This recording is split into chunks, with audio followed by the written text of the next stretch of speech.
The Art of War by Sun Tzu. Translated by Lionel Giles.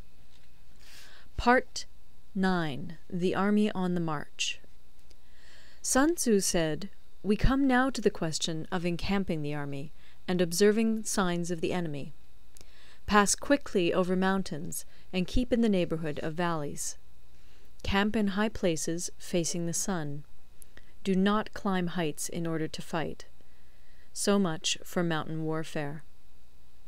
After crossing a river, you should get far away from it. When an invading force crosses a river in its onward march, do not advance to meet it in midstream. It will be best to let half the army get across, and then deliver your attack. If you are anxious to fight, you should not go to meet the invader near a river which he has to cross. Moor your craft higher up than the enemy, and facing the sun. Do not move upstream to meet the enemy.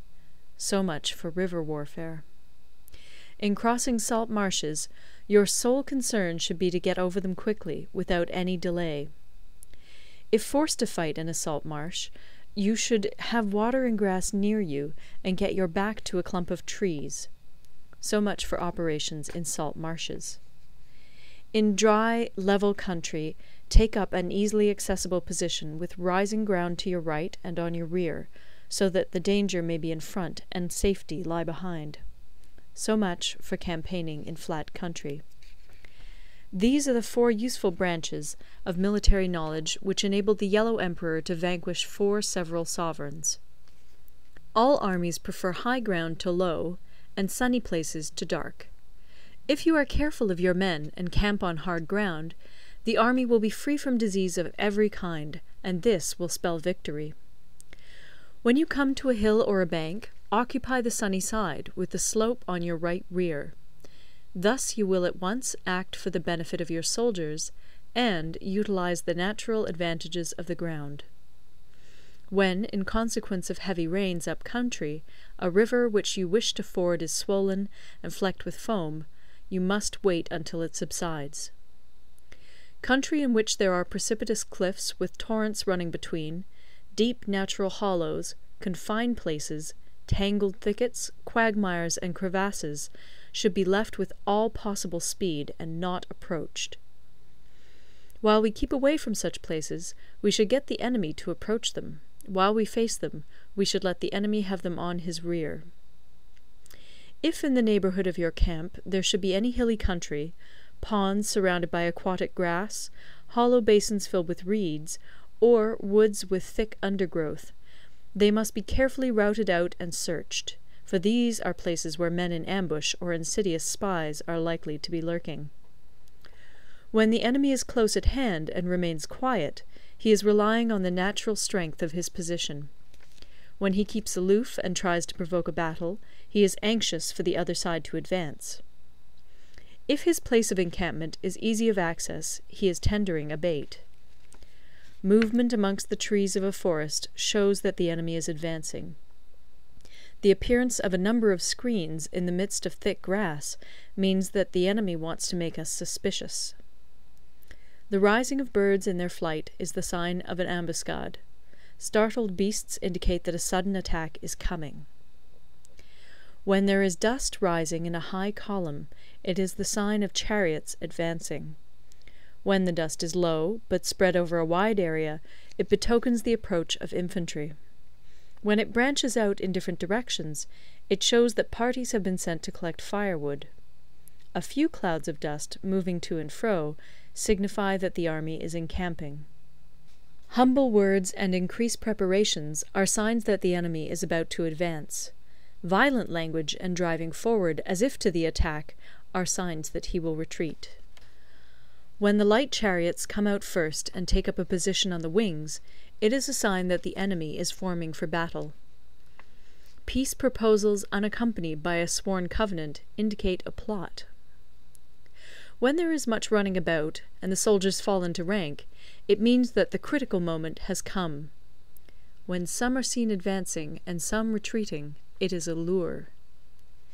When the soldiers stand leaning on their spears, they are faint from want of food. If those who are sent to draw water begin by drinking themselves, the army is suffering from thirst. If the enemy sees an advantage to be gained and makes no effort to secure it, the soldiers are exhausted. If birds gather on any spot, it is unoccupied. Clamour by night betokens nervousness. If there is a disturbance in the camp, the general's authority is weak. If the banners and flags are shifted about, sedition is afoot. If the officers are angry, it means that the men are weary.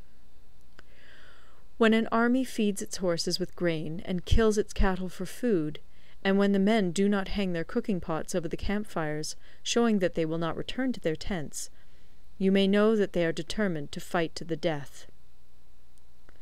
The sight of men whispering together in small knots, or speaking in subdued tones, points to disaffection amongst the rank and file.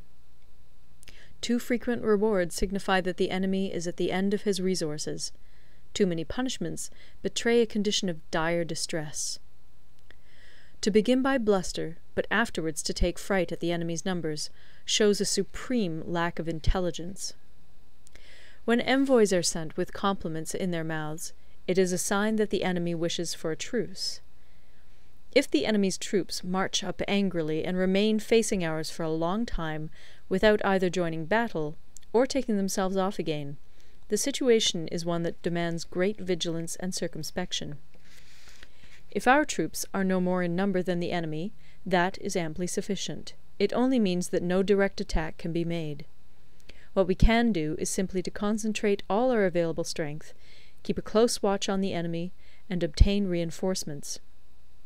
He who exercises no forethought, but makes light of his opponents, is sure to be captured by them. If soldiers are punished before they have grown attached to you, they will not prove submissive. And, unless submissive, they will be practically useless. If, when the soldiers have become attached to you, punishments are not enforced, they will still be useless. Therefore, soldiers must be treated in the first instance with humanity, but kept under control by means of iron discipline.